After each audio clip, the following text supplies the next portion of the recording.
Subscribe to my channel for mental, physical, spiritual and social development. खुशी प्राप्त करने की आपकी क्षमता ही जीवन में आपकी सफलता का सच्चा पैमाना है। यदि आप हर भौतिक चीज़ प्राप्त कर लें लेकिन आप खुश न हों तो इसका मतलब यह है कि आप वास्तव में मनुष्य के रूप में अपनी पूर्ण संभावना तक पहुंचने में नाकाम रहे हैं।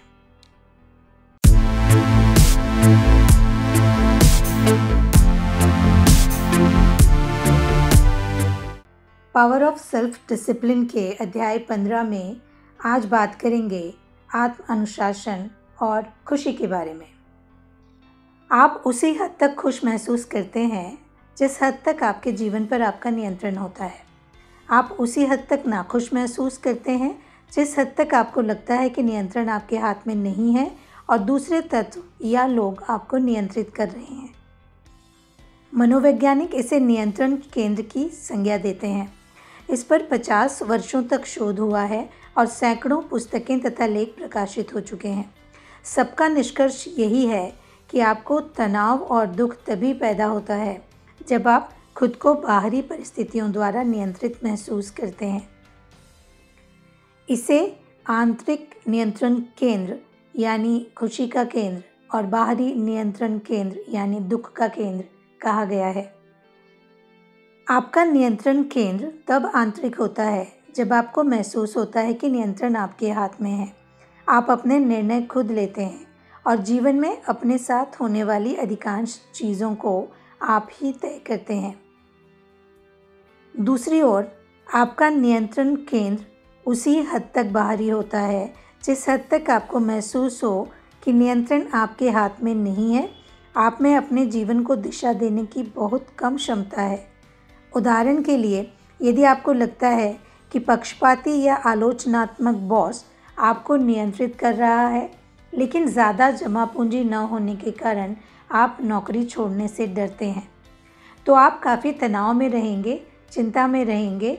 इस वजह से आप काम खराब करेंगे, जिससे इस बात की आशंका और भी बढ़ जाती है कि आपका आलोचनात्मक बॉस आपको नौकरी से निकाल देगा और वैसी ही परिस्थितियां निर्मित हो जाएंगी जिनका आपको डर है।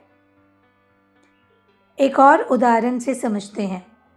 आपको ऐसा महसूस हो सकता है कि आपका बुरा जीवन साथी आपको नियंत्रित कर रहा है या आप किसी ऐसे संबंध में हैं जिससे आप मुक्त नहीं हो सकते। हो सकता है कि नियंत्रित किए जाने का यह एहसास आपके बढ़ते हुए कर्ज या अपने जीवन विस्तार को बनाए रखने के दायित्व के कारण भी हो। आपको यह भी लग सकता है कि आपकी शारीरिक स्थिति या शिक्षा की कमी के कारण नियंत्रण आपके हाथ में नहीं है। कई लोगों को यह महसूस होता है कि असामान्य बचपन या खराब परवरिश के कारण वे अतीत द्वारा नियंत्रित हैं और वे अपनी स्थिति को बदलने के लिए कुछ भी नहीं कर सकते।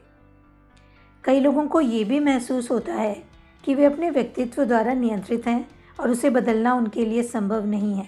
वे कहते हैं, मैं तो ऐसा ही हूँ।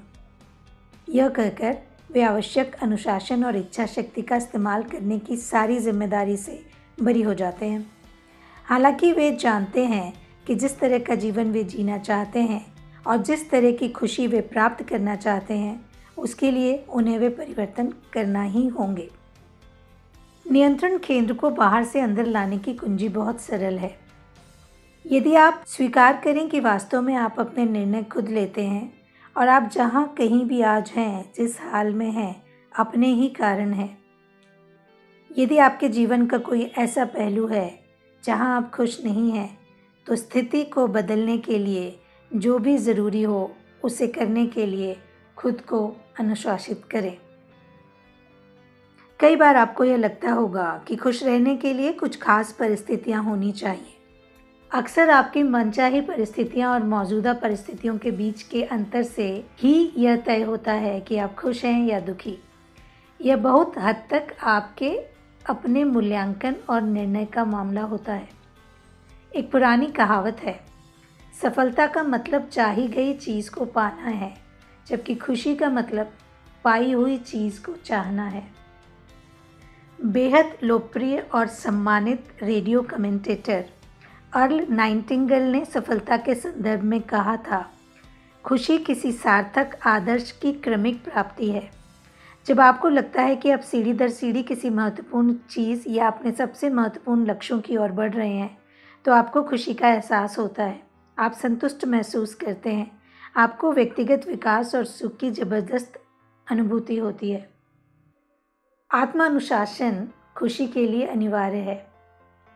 इस क्षेत्र में आत्म अनुशासन के लिए 2 बातें आवश्यक हैं। पहली, आप पूरी तरह स्पष्ट कर लें कि खुशी की आपकी परिभाषा क्या है, और दूसरी कि आप उस आदर्श परिस्थिति को प्राप्त करने की दिशा में हर दिन प्रगति करें। आइए अब जान लेते हैं कि अपनी ज़िंदगी में खुशी को निमंत्रित करने के लिए किन किन अभ्यासों की आवश्यकता है। नंबर 1, अपने जीवन के ऐसे क्षेत्रों को पहचानें जिनमें आप सबसे ज़्यादा सुखी और सबसे ज़्यादा नियंत्रित महसूस करते हैं। उनका विस्तार कैसे कर सकते हैं, इसकी तैयारी करें। नंबर 2, अपने जीवन के ऐसे क्षेत्रों को पहचानें जिनमें आप यह महसूस करते हैं कि दूसरे व्यक्ति या परिस्थितियां आपको नियंत्रित कर रही हैं। आप इन परिस्थितियों को कैसे सुलझा सकते हैं, इसके बारे में सोचें।